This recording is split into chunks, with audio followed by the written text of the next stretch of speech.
राधे राधे दोस्तों। आज मैं आपको मीराबाई के पूर्व जन्म की एक बहुत ही सुंदर कथा सुनाने जा रही हूँ। एक बार ठाकुर जी के गांव नंदगांव के एक ग्वाले का विवाह बरसाने की एक माधवी नाम की गोपी से हुआ। उस समय छोटी उम्र में ही बेटियों का विवाह कर दिया जाता था। नंदगांव का वह ग्वाला कान्हा जी का सखा था। वह गोने के समय अपनी पत्नी को बरसाने बैलगाड़ी से ले जाने जा रहा था। अब कान्हा जी रास्ते में अपने सखा से मिलते हैं। अरे भैया, कहाँ जा रहे हो? अरे भैया, बचपन में मेरा ब्याह हुआ था बरसाने की छोरी से। आज मेरा गोना है। आज मैं अपनी बहू को लेने जा रहा हूँ। देख भैया, जब तोरी बहू आवे तो सबसे पहले उसका मुखड़ा हमें ही दिखाना। ठीक है लाला, सबसे पहले तो ये अपनी बहू का मुखड़ा दिखाऊंगा। अब ग्वाला अपनी बहू को लेने के लिए बरसाना अपनी ससुराल चला जाता है। तब माधवी की माँ माधवी को समझाती है, देख लाली, नंदगांव में एक छोरा है, नंद का छोरा। उसका नाम कृष्ण है। जो वो तुझे कभी गली गली हरी में मिल जाए तो तू उसे कभी अपना मुखड़ा मत दिखाना और न ही उसका मुख देखना। पर काहे मैया? क्योंकि वो छोरा बहुत ही नटखट और खतरनाक है। ठीक है मैया, जैसी तोरी आज्ञा। अब ग्वाला माधवी को बैलगाड़ी में बिठाकर नंदगांव की ओर चल दिया। जब ग्वाला नंदगांव पहुंचा, रास्ते में उसे कन्हैया जी मिले। अरे भैया, ले आए बहू को? हाँ भैया, ले आए। चलो तो सबसे पहले बहू का मुख मुझे दिखलाओ। सुनो जी, ये हमारा सखा है कृष्ण। या को अपना मुख दिखा दो। अरे कृष्ण, मैया ने तो इस खतरनाक आदमी को अपना मुख दिखाने को मना किया था, इससे बचने के लिए कहा था। और माधवी अपने घूंघट को और लंबा कर लेती है। बस इस कृष्ण को तो अपना मुख दिखाना ही नहीं है, कहीं इसकी नज़र मेरे मुख पर न पड़ जाए। अरे भैया, अपनी बहू से कहना अपना मुख दिखाए, कहीं कानी है क्या? नहीं नहीं, कानी नहीं है, बहुत ही सुंदर है। पता नहीं तो ये अपना मुखड़ा क्यों नहीं दिखा रही। अरे भौजाई, आखिर बार बोल रहे हैं, या तो अपना मुखड़ा दिखा दो, ना तो आज के बाद ना तो अपना मुखड़ा दिखाएंगे और ना ही तुम्हारा मुखड़ा देखेंगे। माधवी अपना घूंघट और लंबा करके बैठ गई। अब कन्हैया समझ गए कि गोपी अपना मुख दिखाना नहीं चाहती। कहने लगे, जा, तू भी क्या याद रखेगी? आज के बाद ना तोरा मुख देखेंगे, ना ही अपना तोय दिखाएंगे। और कन्हैया वहाँ से चले गए। ग्वाला भी अपनी बहू को लेकर अपने घर चला गया। अब यशोदा मैया जब भी गांव में कोई नई बहू आती थी तो कन्हैया को लेकर बहू देखने के लिए सबसे पहले जाती थी। उसे मुंह दिखाई देकर आती थी, क्योंकि कन्हैया को नई बहू का मुख देखना बहुत ही ज़्यादा अच्छा लगता था। चलो लाला, गांव में नई बहू आई है, ताको देखने चलते हैं। ना मैया, कोई की भी बहू देखेंगे पर वाह को नहीं देखेंगे। ज़्यादा बनती फिरती है, जैसे कोई परी आसमान से उतर कर आई हो। अब यशोदा माँ अकेले ही नई बहू को देखने के लिए चली गई। अब जब कन्हैया मुरली बजाते, नंदगांव की सारी गोपियाँ उनके पास इकट्ठी हो जाती थी, पर माधवी उन्हें देखकर अपना लंबा घूंघट कर लेती थी। जब कान्हा गाय चराकर वापस आते, सारी गोपियाँ उन्हें देखने के लिए घरों से बाहर आ जाती थी, पर माधवी उल्टा अपने घर के अंदर घुस जाती थी। वह जानती कुछ नहीं थी, बस मैया ने मना किया है, कृष्ण का मुख नहीं देखना, मैया की आज्ञा का पालन करना है। एक बार जब नंदगांव में इंद्र का प्रकोप हुआ और कन्हैया जी ने गोवर्धन पर्वत को अपनी कन की उंगली पर उठाया, तब आंधी तूफान वर्षा में लोग अपने आप को बचाने के लिए इधर उधर भाग रहे थे। माधवी भी अपनी जान बचाने के लिए भागती जा रही थी। तभी भागते भागते उसका घूंघट उतर जाता है और वहीं से उसे कृष्ण की कन की उंगली दिखाई दी, जिस पर उन्होंने गोवर्धन पर्वत उठा रखा था, और वह देखती रह गई। उसने कृष्ण को देखना चाहा। उसने पहले उनके चरण देखे, फिर घुटनों तक का भाग, फिर गर्दन तक का भाग, लेकिन उनका मुख नहीं देख पाई। माधवी श्री कृष्ण की ऐसी छवि देखकर उनको देखने के लिए तड़प गई, क्योंकि उनके शरीर का जो भी हिस्सा माधवी देख पाई, अनंत सुंदर साक्षात भगवान त्रिलोकधारी श्री विष्णु भगवान की छवि। अरे मैया, तोई मेरे साथ ये क्या किया? क्यों बांधा अपने वचनों में?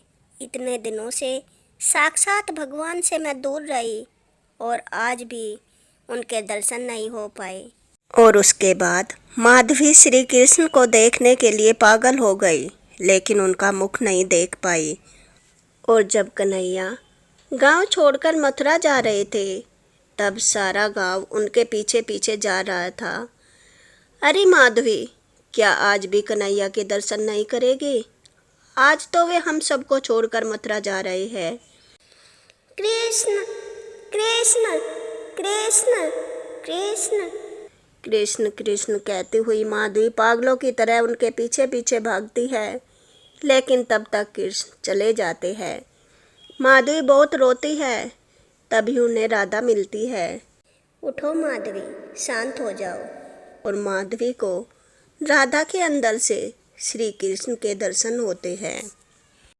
माधवी, इस जन्म में तो मैं तुम्हें नहीं मिलूँगा, लेकिन अगले जन्म में मैं तुम्हें ज़रूर मिलूँगा।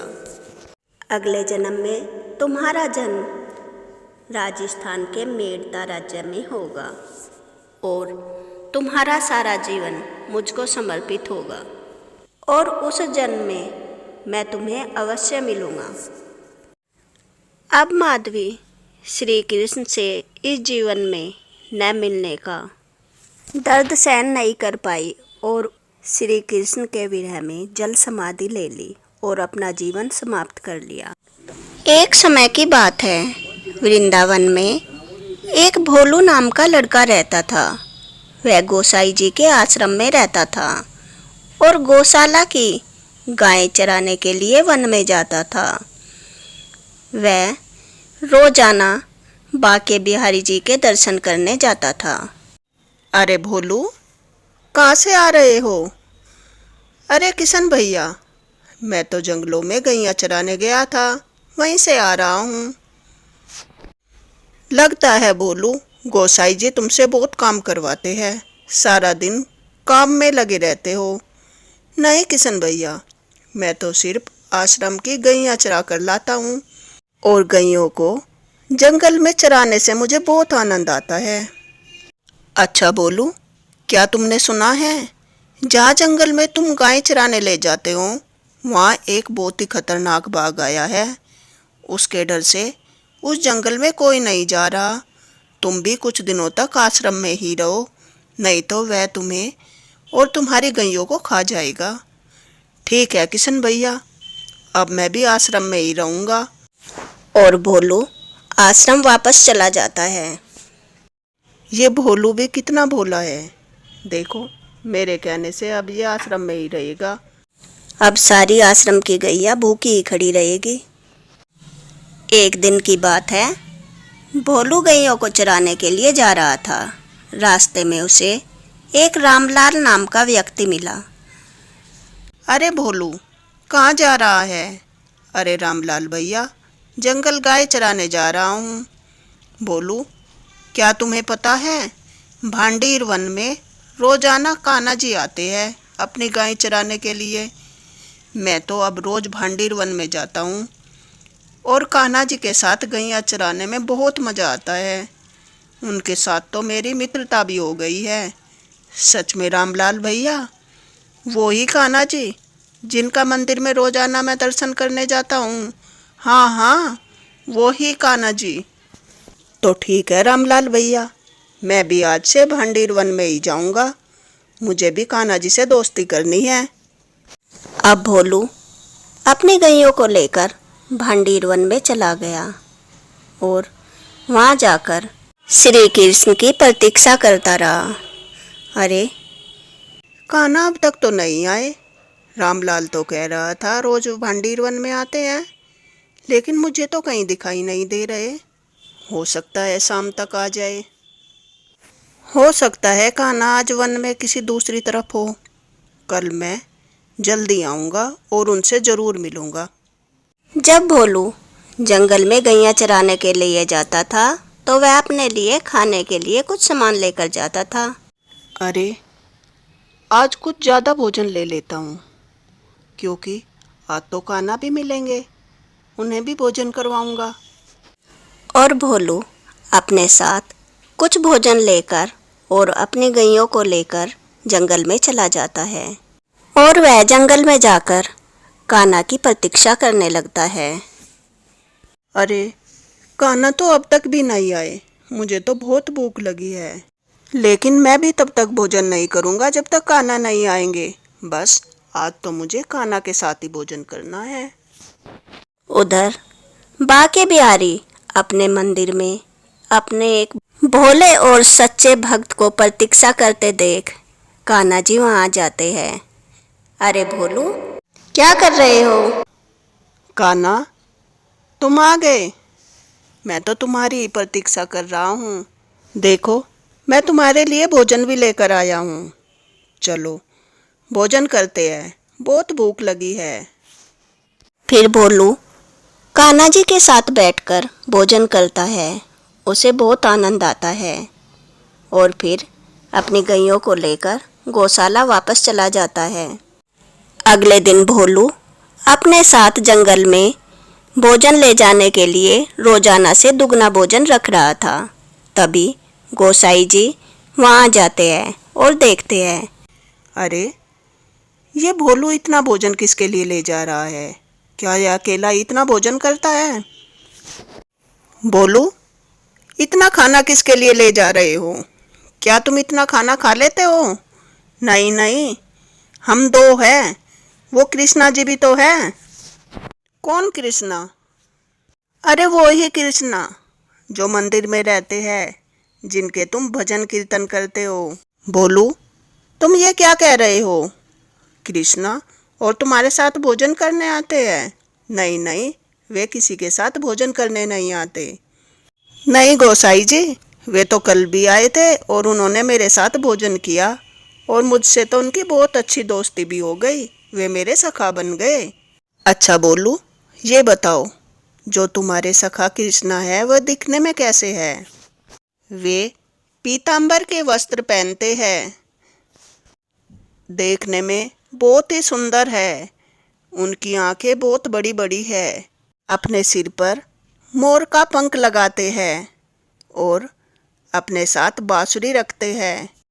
बहुत ही मधुर बांसुरी बजाते हैं। अब भोलू के वचन सुनकर गोसाई जी की आंखों में आंसू आ जाते हैं। त्रिलोकधारी अनंत अपार पर ब्रह्म वासुदेव श्री कृष्ण स्वयं तुमसे मिलने आते हैं। अरे गोसाई जी, आप इसकी बात पर क्यों यकीन कर रहे हो? पता नहीं आपको यह कितना पागल है। नहीं नहीं, पर भोलू कभी झूठ नहीं बोलता। भोलू, क्या तुम अपने मित्र से मुझे भी मिलवाओगे? हाँ हाँ, क्यों नहीं, ज़रूर मिलवाऊंगा। कान्हा, मुझे तुमसे एक बात कहनी है। हाँ, कहो, क्या बात है? गोसाई जी तुमसे मिलना चाहते हैं। नहीं नहीं बोलू, तुम्हारे सिवा मैं किसी से नहीं मिलूंगा। नहीं कान्हा, अगर तुम उनसे नहीं मिले तो मैं भी आज के बाद तुमसे नहीं मिलूंगा। अब भोलू वहाँ से चल देता है। श्री कृष्ण सोचते हैं, मेरा इतना प्यारा सच्चा भक्त, मैं इसे कैसे नाराज करूं। भोलू सुनो, तुम कहते हो तो चलो मैं कल गोसाई जी से मिल लेता हूँ। ठीक है, चलो मैं कल गोसाई जी को बुला कर लाता हूँ। अब भोलू अगले दिन गोसाई जी को लेकर जंगल में आ जाता है। गोसाई जी, आप यहीं बैठो, मैं कान्हा को बुला कर लाता हूँ। हाँ, जब तक कान्हा जी आए तब तक मैं उनके खाने के लिए कुछ अच्छा सा बना लेता हूँ। और गोसाई जी कान्हा जी के लिए खीर बनाने लगते हैं। तब भोलू कान्हा जी के साथ वहाँ आता है और गोसाई जी कान्हा जी को देखकर मंत्रमुग्ध हो जाते हैं और वे अपने हाथ से बना हुआ भोजन कान्हा जी को करवाते हैं। इसके बाद कान्हा जी वहाँ से अंतर्ध्यान हो जाते हैं। तो दोस्तों, ऐसी है हमारे कृष्णा जी की लीलाएं। एक दिन सभी गोपियाँ रासलीला के लिए श्री कृष्ण के पास पहुँची।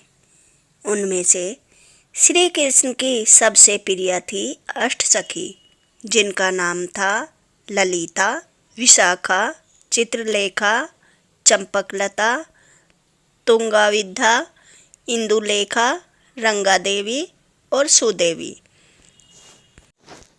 अष्टसखियाँ माँ लक्ष्मी के ही अंश थी, लेकिन कृष्ण की सबसे प्यारी थी चंद्रावली, गोपियों की मुखिया और राधा की बहन, स्वयं श्री देवी का रूप।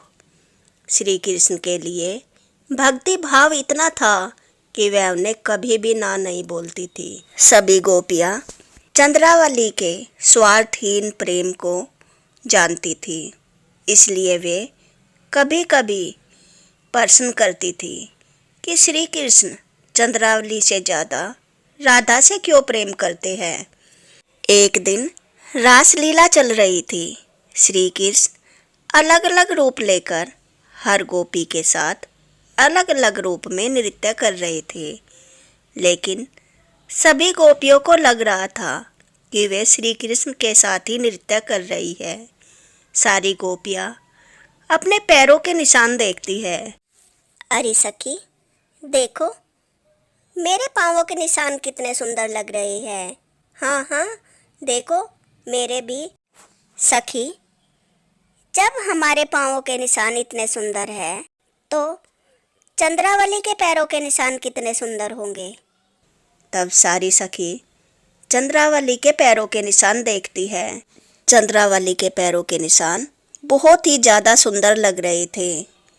सखी, जब चंद्रावली के पैरों के निशान इतने सुंदर हैं, तो राधा के पैरों के निशान कितने सुंदर होंगे। चलो देखते हैं। अरे, लेकिन यहाँ राधा के पैरों के निशान तो कहीं नहीं। ये कैसे हो सकता है? राधा भी तो हमारे सबके साथ ही नृत्य कर रही थी।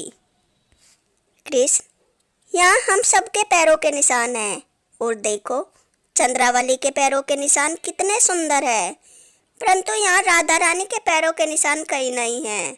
वो तो आपसे हम सबसे ज़्यादा प्रेम करती है, और आप भी उन्हीं को सबसे ज़्यादा प्रेम करते हो, फिर उनके पैरों के निशान यहाँ क्यों नहीं हैं?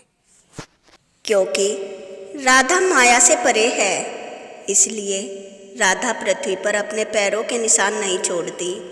राधा में रा है रमा के लिए यानी लक्ष्मी, और आ है गोपियों के लिए, और धा है धारा यानी भूदेवी, और आखिर का आ यमुना के लिए यानी कि यमुना देवी। राधा स्वयं महाभूदेवी का रूप है, इसलिए वह अपने पैरों के निशान छोड़े या ना छोड़े, लेकिन दिल पर निशान अवश्य छोड़ देती है। जो भी राधा का नाम लेता है, राधा उसके दिल पर ऐसी छाप छोड़ देती है कि वह कभी भी राधा को भूल नहीं पाएंगे और राधा में हो जाएंगे। अब गोपियाँ राधा रानी को जान गई थी और वे समझ गई थी क्यों श्री कृष्ण राधा रानी से सबसे ज़्यादा प्रेम करते हैं और क्यों राधा रानी अपने पैरों की छाप नहीं छोड़ती। फिर गोपियाँ श्री कृष्ण से राधा रानी की महिमा के बारे में पूछती है, उनकी नाम की महिमा के बारे में। कृष्ण, क्या तुम हमें राधा रानी की महिमा के बारे में नहीं बताओगे?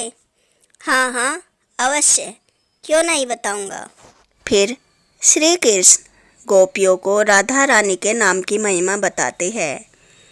श्री राधा रानी के नाम की महिमा अनंत है। श्री राधा नाम जैसा कोई नाम नहीं, श्री राधा मंत्र जैसा कोई मंत्र नहीं, ये स्वयं में ही माँ मंत्र है। श्री राधा रानी के नाम का इतना प्रभाव है कि सभी देवता और यहाँ तक कि भगवान भी श्री राधा रानी को भजते हैं। श्री कृष्ण भी राधा रानी के चरणों की सेवा करते हैं। श्री राधा रानी के नाम का जो आश्रय लेते हैं, उनके आगे भगवान विष्णु सुदर्शन चक्र लेके चलते हैं और पीछे पीछे भगवान शिव अपना त्रिशूल लेकर चलते हैं। जिसके दाएं श्याम इंद्र वज्र लेके चलते हैं, बाएं वरुण देवता छत्र लेकर चलते हैं। ऐसा प्रभाव है हमारी प्यारी श्री राधा रानी के नाम का। बस एक बार उनके नाम का आश्रय ले लीजिए और उन पर सब छोड़ दीजिए। अब गोपियाँ श्री कृष्ण के मुख से राधा रानी के नाम की महिमा सुनकर भाव विभोर हो गई और वे जान गई श्री राधा रानी स्वयं श्री देवी लक्ष्मी का अवतार है। अगर आपको यह कथा पसंद आई हो तो वीडियो को लाइक करना और मेरे चैनल को सब्सक्राइब करना। Thanks for watching. Radhe Radhe.